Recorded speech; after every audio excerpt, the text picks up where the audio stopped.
Bismillahirrahmanirrahim. Nabi Mustafa sallallahu alaihi wasallam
Surah Asy-Syams adalah termasuk surah Makkiyah ayatnya 15 ayat.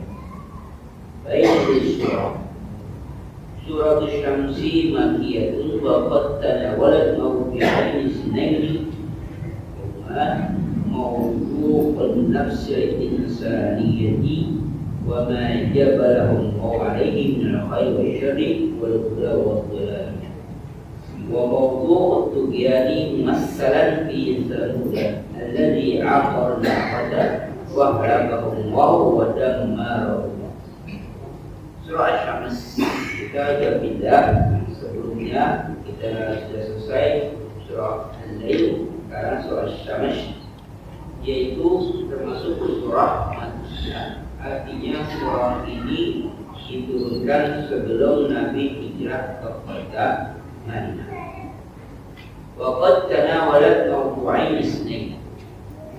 Dalam surah Asy-Syams ini mencakup dua tema pokok, dua pembahasan. Apa kedua itu? Wa huma al-awwal mawdu' an-nafsil insani.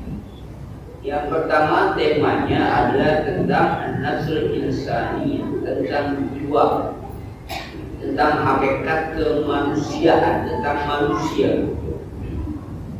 Wa ma jabalahum wa alaihi min al-khair wa syarr, dan apa yang Allah telah takdirkan, telah ciptakan pada manusia itu min al-khair wa syarr.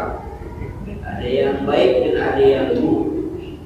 Wal huda wa dhalalati, dan ada yang mendapatkan petunjuk dan juga ada yang tersesat. Itu tema pokok yang pertama. Tema pokok yang kedua wa mawdu'ut tugyan. Tentang tema pokok ada tema tentang tugyan. Jadi orang yang tauhid, orang yang ingkar, yang menentang Allah Subhanahu wa taala. Nah, ini tentang cerita orang-orang yang menentang Allah, masalah di Samud. Ini digambarkan dengan kisah Samud. Ya, kaum Samud ini kaumnya Nabi Saleh nanti. Kenapa digambarkan Sufyan, orang yang melawan menentang zalim ini? Karena aqarun naqata, mereka nanti menyembelih ontanya Nabi Saleh alaihissalam, padahal dilarang untuk menyembelihnya. Wa ahlakahumullah, kemudian Allah binasakan mereka. Wa dammarhum, Allah hancurkan mereka semua. Ini gambaran yang pertama. Pada hakikatnya manusia terbagi dalam dua kelompok. Ada yang khair, ada yang syar. Ada yang muda, ada yang belat.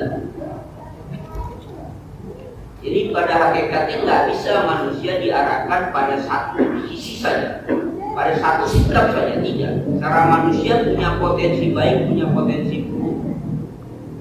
Mengambil jalan petunjuk, mengambil jalan sesat, itu pada potensi manusia, tergantung manusianya itu sendiri. Kemudian adanya Rasul untuk menjalankan atau untuk memberitahukan bahwa ini loh jalan yang benar, ini jalan yang salah, yang sesat, ini akibat jalan yang lurus, ini akibat jalan sesat. Itu Rasul punya tugas. Nah, kenapa kemudian Rasul itu diturunkan? Supaya potensi baik pada manusia diarahkan ke jalan yang baik. Khawatirnya kalau tidak ada macam itu, maka manusia akan mengambil jalan yang besar, karena nggak ada yang mengarahkan, nggak ada yang ngasih petunjuk. Maka oleh karena itu, setiap zaman ada nabi. Ketika zaman itu rusak, maka muncul nabi. Zaman rusak muncul nabi, zaman rusak muncul nabi. Semacam itu terus menerus sampai akhirnya sampai Nabi Muhammad SAW.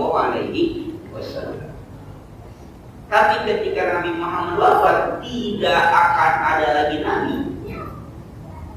Masalahnya ketika Nabi wafat, tidak akan ada lagi nabi.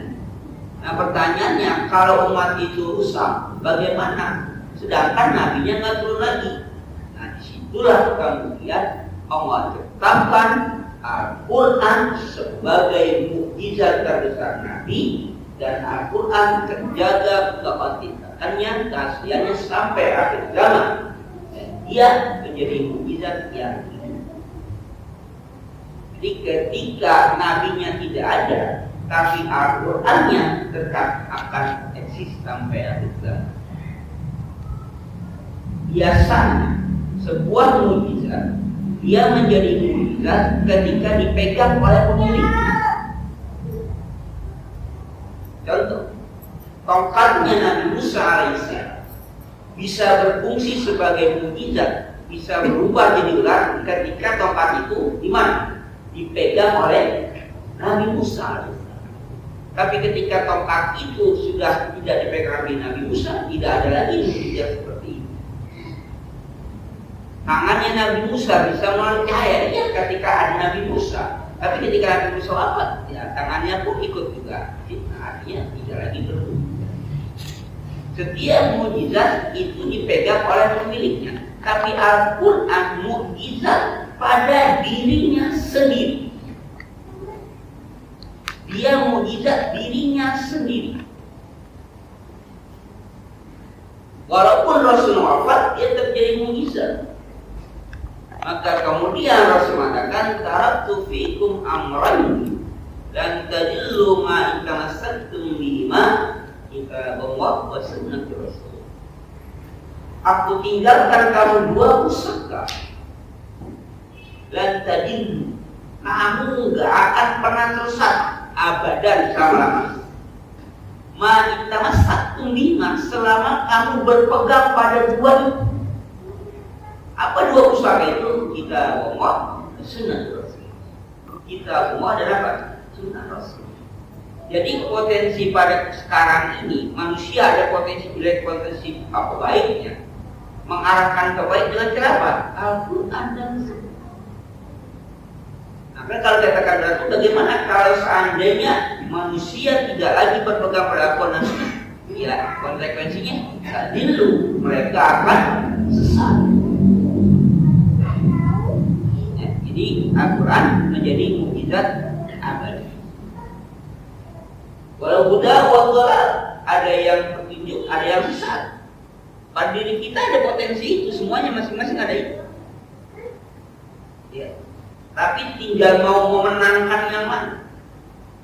Istilahnya begini, kita memang orang baik karena pada lingkungan yang baik.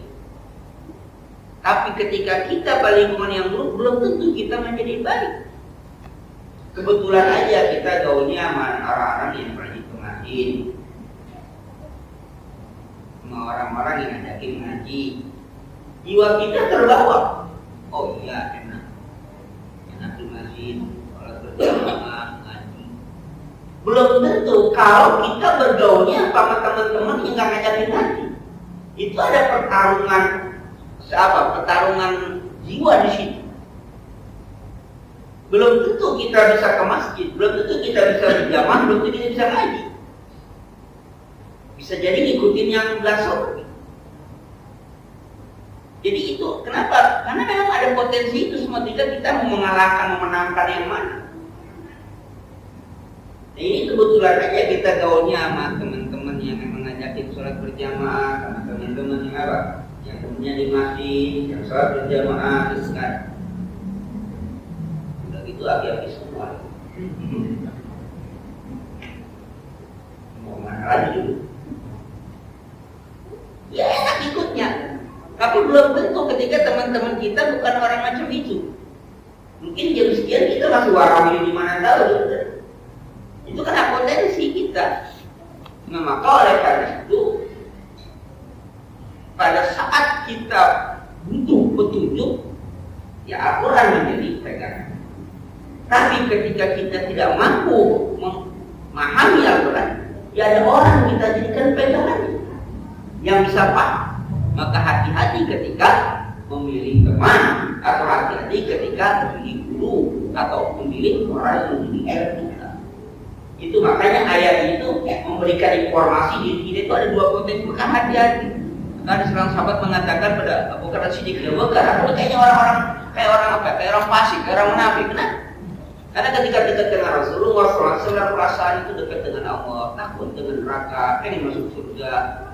Segala macam kebaikan ada pada diri. Tapi ketika jauh dari Rasulullah, kita ada di pasar, keluarga itu lupa semua. Kita di pasar, kita sama keluarga itu lupa. Tapi dekat dengan Rasulullah, itu selalu ingat, takut dengan neraka, dekat dengan Allah. Ketawa gak sih? Aku juga begitu. Tapi aku kayak salah. Maka kemudian datanglah kedua sahabat ini Rasulullah. Ya Rasulullah, kami ada perasaan macam itu. Jika dekat dengan kau ya Rasulullah, kan kita itu merasa dekat dengan Allah, takut dengan neraka, pengen masuk surga. Tapi ketika kami pada keluarga di pasar, kami lupa ada itu semua. Apakah kami dipasik dan munafik ya Rasulullah? Tidak. Saat dan saat, ada saat-saat. Harus mengatakan kalau posisi kami ketika dekat dengan aku itu kondisinya sama, kondisinya perasaan sama. Ketika kau jauh dari aku, artinya selalu dalam keadaan istiqomah, maka malaikat langit akan turun salaman kepada kita. Artinya apa? Kita harus banyak bisa melatih potensi yang baiknya, dan itu harus ditempatkan pada kondisi yang baik. Kalau dia tempatnya yang salah, ya maka akan ke bawah apa? Yang salah. Kalau dibuat tempat yang baik, akan jadi baik. Nah, dia harus hati-hati. Maka Rasulullah inna syaitan yajri min ibni Adam. Ya, kan syaitan itu yajri mengalir di aliran darah manusia. Di aliran darah, jadi dia memang ada. Kapan dia bisa mempengaruhi kita, ya jadi kita lupa. Dia memang ada. Itu namanya potensi juga. Nah, surah ini akan mengingatkan kita ini. Tema yang kedua, wa maudu tughyan. Tema orang yang tughyan, orang yang zalim, orang yang menentang Allah, orang yang melawan Rasulullah, yang tidak percaya Rasul. Jadi tughyan. Tapi di kisah ini masalah disebut digambarkan dengan kasusnya kaum Saud, kaumnya Nabi Shalih alaihissalam. Kapan itu disebut ujian ketika aqarna qadha, mereka menyembelih ontanya Nabi Shalih alaihissalam yang diperintahkan apa? Untuk dijaga. Itu penentangan yang luar biasa. Kemudian fa'alakahumullah wa damaru, Allah hancurkan, Allah binasakan mereka. Apa yang jadi pelajaran bagi kita? Siapapun yang menentang Allah Subhanahu wa ta'ala, yang mendustakan Rasulnya, akan membinasakan. Tapi masalahnya adalah pembinasaan, penghancuran oleh Allah Subhanahu wa ta'ala bukan sama antara satu masalah dengan masalah yang tidak sama. Bukan sesuatu yang sifatnya fisik, bisa jadi. Mungkin kaum Nabi Shalih seperti itu dihancurkannya, Fir'aun seperti itu. Mungkin kita juga banyak maksiat, tapi penghancurannya enggak macam itu. Enggak secara fisik kesedihan, bisa jadi. Ketika ada penentangan pada Allah Subhanahu wa ta'ala, pengingkaran pada Rasulnya, mungkin enggak dibinasakan macam itu. Yang paling berbahaya ketika kita tidak merasakan bahwa itu adalah sesuatu azab dari Allah Subhanahu wa ta'ala. Itu yang lebih berbahaya. Kalau azabnya bentuknya kita ketahui, maka kita bisa bertaubat. Yang kita khawatirkan azabnya kita akan sadari. Kalau azab yang kita sadari sakit, banjir, alhamdulillah, kita sadari azab, taubat kita. Tapi ketika bentuknya dalam bentuk kenikmatan, itu pun azab bagi kita. Ketika kita diberikan harta yang banyak tapi tidak mampu bersyukur, itu lebih berbahaya. Kita merasa, berkah hidup saya, nikmat hidup saya, badan sehat, rezeki berlimpah, enak dia. Lupakan dia dengan Allah Subhanahu. Nah, itu berbahaya. Maka kata Nabi, itulah umatku yang banyak tidak lolos dengan ujian berupa kebahagiaan, berupa harta, berupa kenikmatan. Tapi berupa bala, banyak umatku yang bisa lulus dari ujian. Jadi kalau enggak kok, ini wilayah kita banyak yang maksiat, prostitusi di mana-mana ada, perjudian di mana-mana ada, yang mabuk negaranya ada semua. Negara banyak yang korupsi, pejabat banyak yang korupsi, tapi kita enak aman-aman aja. Kita merasa iya aman-aman aja, tapi tergantung kita, perasaan kita itu apa? Apa kita akan menyadari misalnya ada generasi kita yang dulu, mohon maaf gitu kan, rajin, gemar mengaji, masih ramai dengan pengajian, maghrib ramai dengan pengajian, anak-anak sekarang tidak terdengar lagi suara itu. Apakah itu bukan berarti azab bagi kita, bahwa generasi kita tidak akan lagi seperti generasi-generasi yang sebelumnya yang bagus-bagus? Anak-anak sekarang sudah tidak lagi mampu baca Al-Quran, berorientasi pada pendidikan itu berorientasi pada kerjaan, penghasilan, kerja, duit. Itulah faktor kamu lihat. Apakah itu bukan azab? Jadi kadang kita nggak sadar itu. Nah, maka ketika kita melihat azab kaum Samud nanti dengan macam itu, pasti Allah binasakan orang yang menentang Allah Subhanahu wa ta'ala. Tapi bentuk kebinasaan itu berbeda-beda. Bentuk kebinasaan berbeda-beda. Yang paling berbahaya adalah ketika kita tidak lagi bisa menerima pendapat, nasihat atau hidayah dari orang lain. Itu lebih berbahaya. Ketika kita berat melangkahkan kaki untuk kebaikan, berat rasanya untuk melakukan kebaikan, berat untuk bersedekah, itu yang berbahaya. Jadi jangan disamakan bentuk azab, jangan disamakan bentuk pembinasaan. Itu pun kebinasaan bagi kita. Selanjutnya, ibtada'i suratul karimatu bil qasami bi sab'ati asya' min makhluqatillah jalla wa ala. Surah ini yang mulai ini dimulai dengan sumpah. Allah bersumpah. Nanti kenapa? Oh, wa syamsi wa duhaha wal qamari idza talaha. Semua itu Allah qasam sumpah. Bahkan bila qasami bi sab'ati asya' min makhluqatillah jalla wa ala. Allah bersumpah sampai 7. Allah bersumpah sampai 7. 7 makhluk sampai 7 disebutkan. Di 7 kali bersumpah. Pertanyaannya ada, kalau sumpah itu digunakan untuk menguatkan informasi yang akan disampaikan, karena informasi itu akan dilawan, akan ditentang, dan dipercaya oleh orang benar. Lalu Allah sumpah sampai 7 kali itu apa yang disampaikan? Kalau kita misalnya dia nggak percaya kan ya, Wallahi benar. Tapi Wallahi sampai terus 7 kali, berarti kenapa? Perlawanan, ketidakpercayaan orang diajak ngomong itu besar. Dia nggak akan percaya. Nah, Allah ketika menyampaikan informasi yang bakal tidak dipercaya oleh manusia, yang bakal ditentang oleh manusia, yang manusia semuanya nggak percaya, maka Allah berikan sumpah nggak tanggung-tanggung Pak 7 kali dalam satu surah ini. Apa yang nanti yang ingin sampaikan? Ini tadi ingin sampaikan apa? Tentang keberadaan manusia. Maka pertama, Faqsama ta'ala bisyamsi wa dawiha as-sati'i.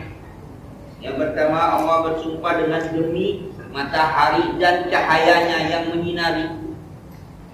Yang kedua, wa bil qamari idza aqabaha wa taliyun.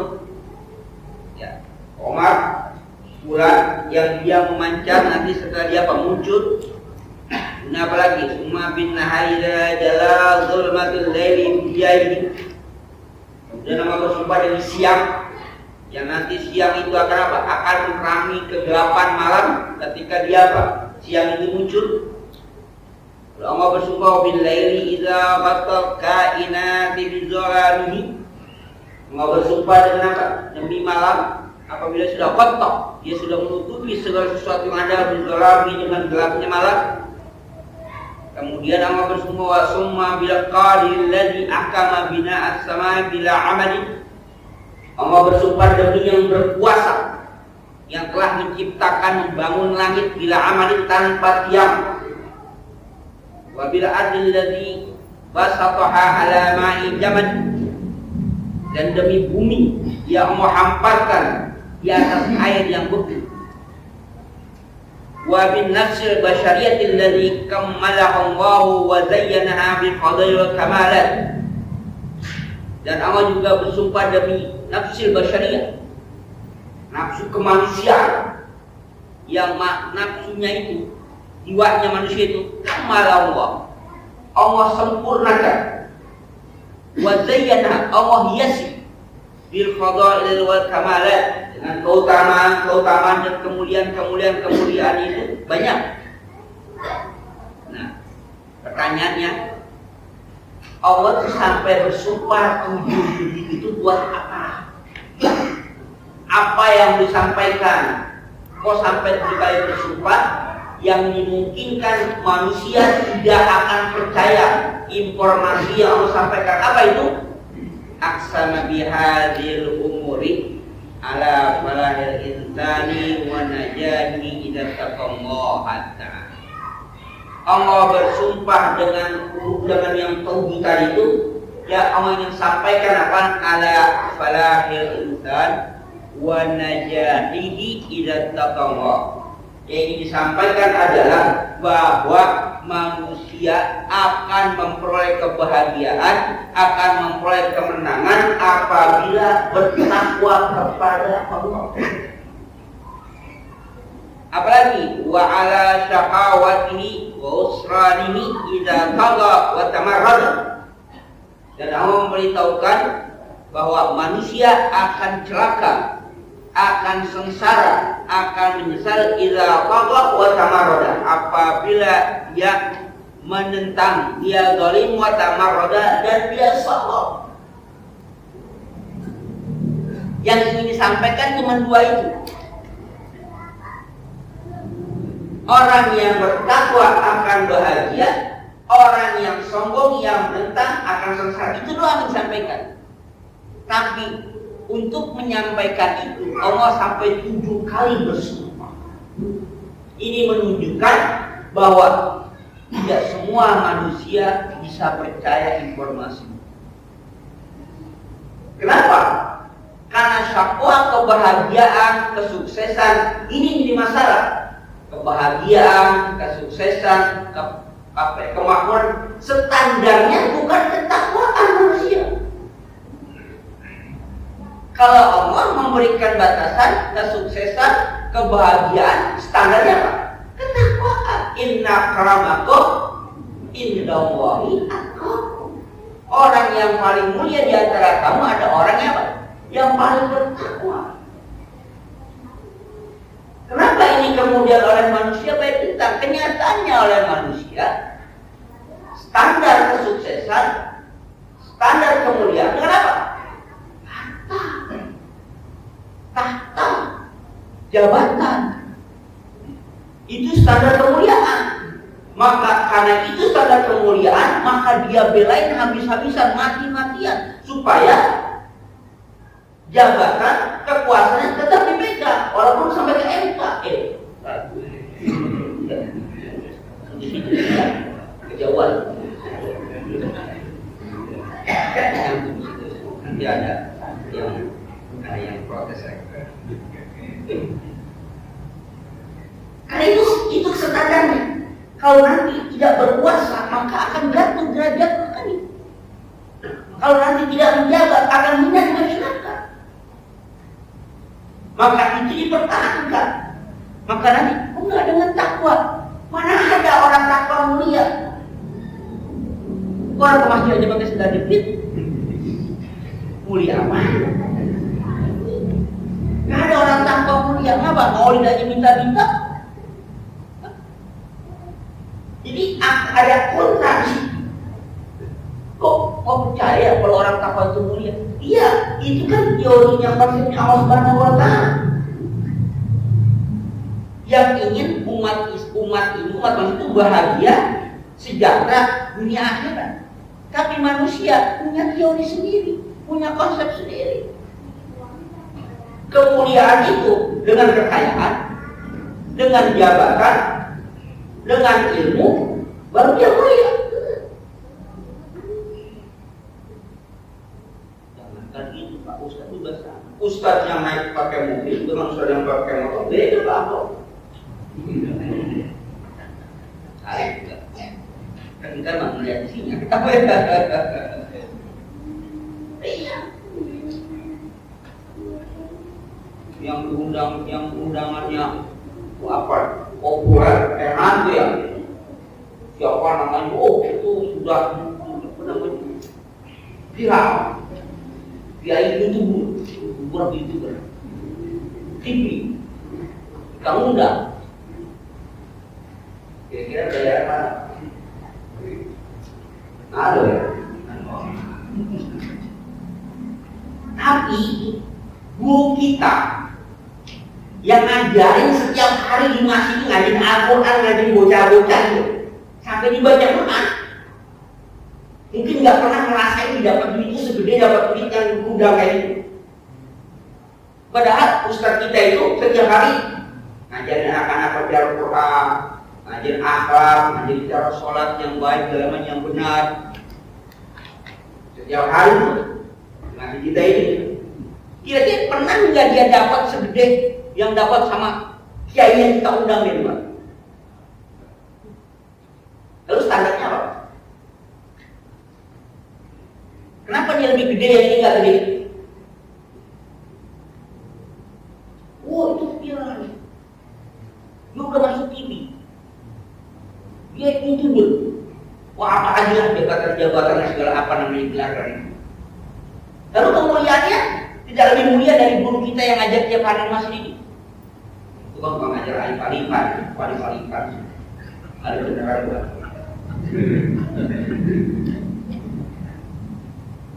Jadi kemuliaan di mana? Jemput,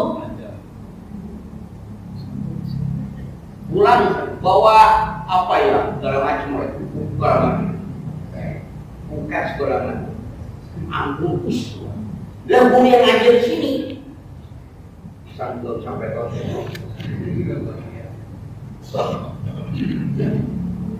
Terus standarnya di mana?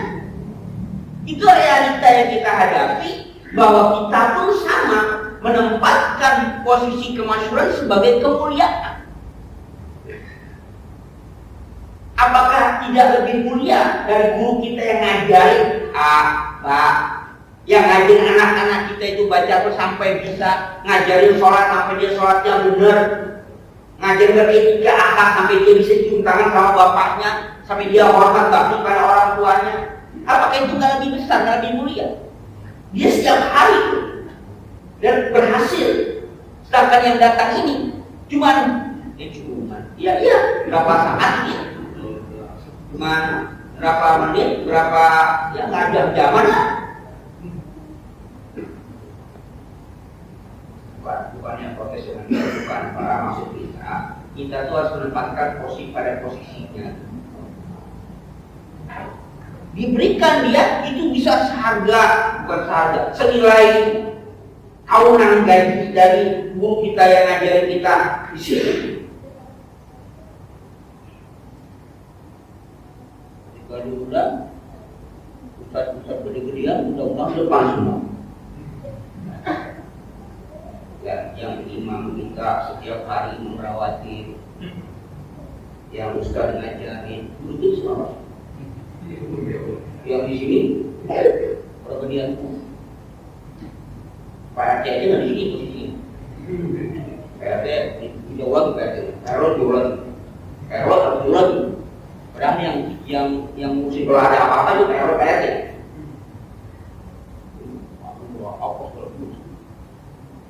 Makanan yang keluar, yang gede-gede, cakep-cakep depan semua. Yang di belakang di sini pakai apel, pakai jeruk, di belakang salad. Sini pakai pisang gede-gede, pisang pampres gede-gede. Yang di belakang pakai pisang emas gede-gede.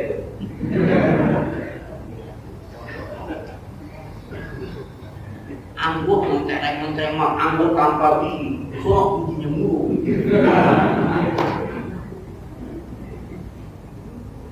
Minumannya hebat bermerek. Apa itu? Pertanyaannya adalah apa yang menjadi standar itu? Karena kita yang membuat standar itu. Maka wajar kalau Allah kemudian memastikan sampai 7 kali sumpah kemuliaan itu orang yang bertakwa, bukan orang yang termasyhur, bukan orang yang terpopuler, bukan orang banyak duit. Bukan juga pejabat, tapi susah meyakinkan itu.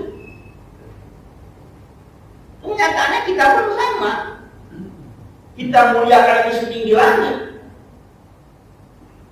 Terus apa yang jadi standar kita? Dan itu yang kita katakan. Punya harta itu kan kita apa? Kenapa di depan? Kalau nggak uangnya bagus.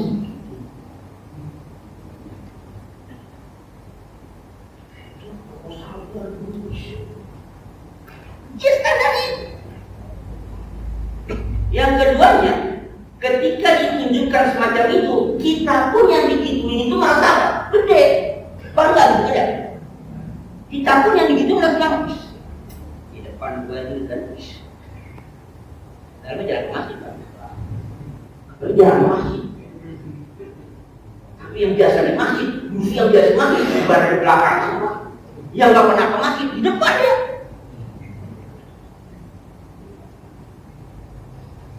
Jadi apa dong standar kemuliaan ini?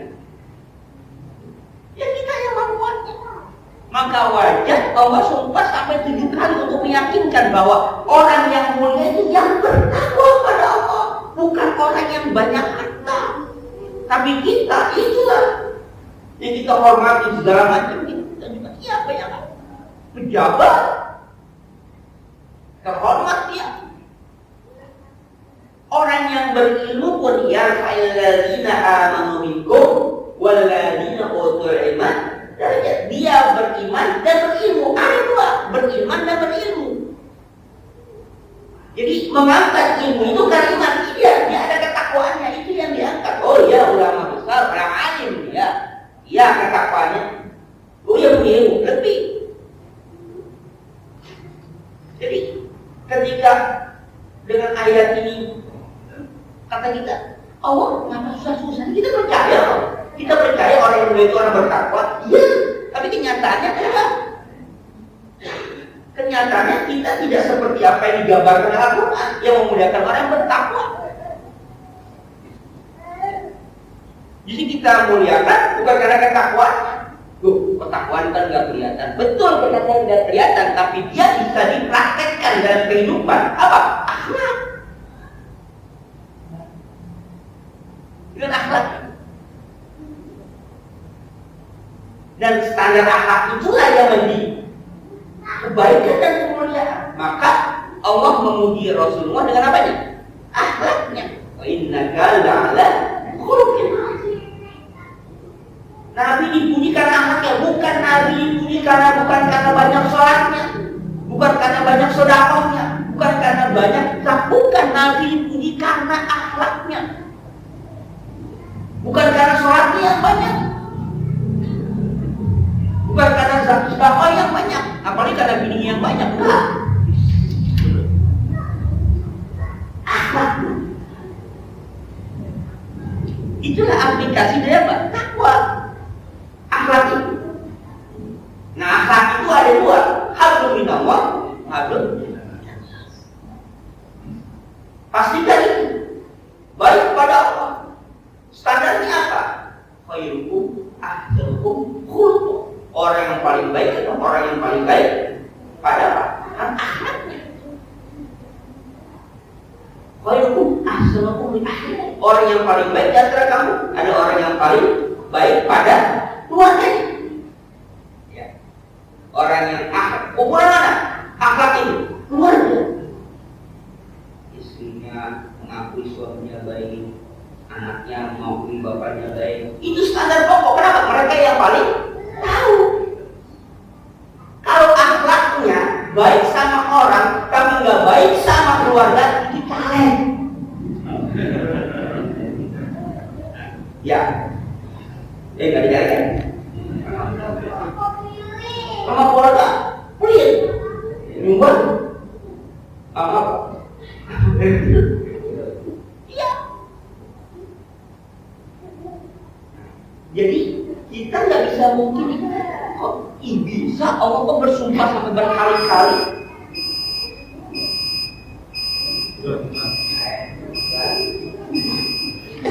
Biarnya sudah. Nah, kalau yang terakhir wa ala saqawatihi wa husri idza tawa wa tamatta. Tapi Allah katakan yang paling sengsara, yang paling menyesal nanti orang yang tawa, orang yang tobut, orang yang zalim, wa tamarrada, dan orang yang sombong. Itu akan dibinasakan oleh Allah, akan sengsara, akan menyesal nanti. Loh, kok bisa? Ya nggak kelihatan sekarang, benar. Nah, dua inilah yang ingin Allah sampaikan pada ayat ini sampai Allah bersumpah sampai 7 kali. Kenapa? Karena manusia tidak akan percaya dengan apa yang Allah sampaikan. Orang yang mulia, orang yang mendapatkan keuntungan, orang dapat kemenangan adalah orang yang bertakwa. Itu standarnya. Itu jangankan orang yang di luar yang tidak beriman, orang yang beriman pun belum tentu bisa mempraktekkan itu. Nah, sampai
ويا الله جل وعلا كل ذنب وإليك المسيء يا رب الحمد والمجد عندي من شر قلب والمسيء وسنن ورسول الصالح يا الأخيار إثبات الجسد سيدنا المختار ولا تحرس أخيرا ولمن علم لنا وعلمنا ما يلقانا وارسل علما يلقانا وارسلنا لما نقول نعوذ بالله من نعوذ من نافعا وبعد ذلك قبل قلب منور الإنسان يوقع سجنيا والتمسني ربنا على البيض مباركا فيه ولا تنصاري أن فقيها عريفا أديبا عالما توفيقا حسن رحمك ارحم الراحمين اللهم حق حقنا والباطل باطلا والسنة ومن عدم مرحوما وتفرقنا من بعد ما معصوما واستبدل قلوبنا على محبة وسلة واستعمل سنة وسلة وتوفنا على من الوسلة